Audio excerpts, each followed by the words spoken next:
আমাদের জীবনের উপর দিয়ে কি ধরনের নির্যাতন গেছে সেটা আমি ভাষায় প্রকাশ করতে পারবো না।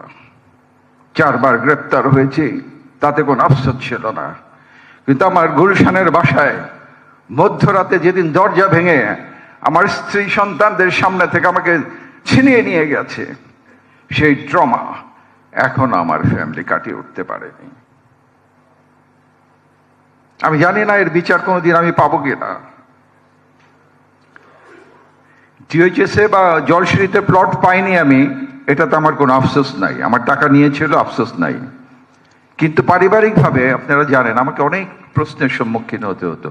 বিশেষ করে ওয়াইফরা বলে যে তোমার চেয়ে জুনিয়র অফিসাররা পেয়েছে। তাই আমি বললাম, দেখো, আল্লাহ হয়তো তোমার জন্য এটা রাখিনি। সে জিজ্ঞেস করতো তোমার প্লটটা গেল কোথায়। আমি মনে মনে বলতাম এই প্লটটা নিশ্চয়ই কোনো ভিভিআইপির কবরের জন্য নির্ধারিত আছে, সেই জন্য এই প্লটটা তুমি পাও নাই। কিন্তু আমার আফসোস, সেই কবরটা আর এদেশে, যাকে কবর দেওয়ার কথা আমি বলেছিলাম, উনি তো উড়াল দিয়ে দেশ থেকে চলে গেছেন। জনাব তারেক রহমান, আমাদের অনেক আশা আপনাকে নিয়ে। আমরা একটা সুখী সমৃদ্ধশালী দেশ দেখতে চাই,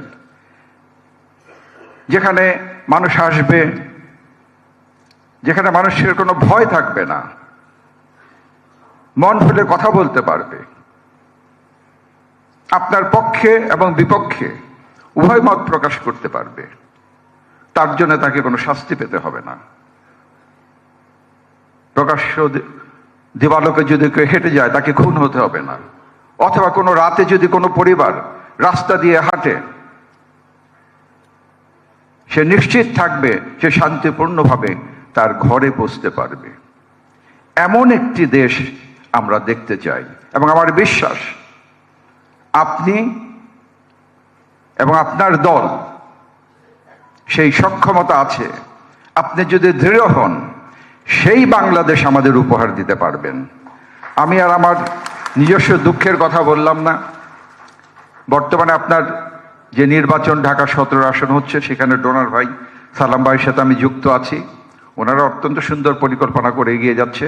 আপনি নিশ্চিত থাকুন, ঢাকা 17 আসন থেকে আপনি বিপুল ভোটে জয়লাভ করবেন। শুধু ঢাকা 17 নয়, সমগ্র বাংলাদেশ থেকে জাতীয়তাবাদী দল নিরঙ্কুশ সংখ্যাগরিষ্ঠতা পাবে। ধন্যবাদ।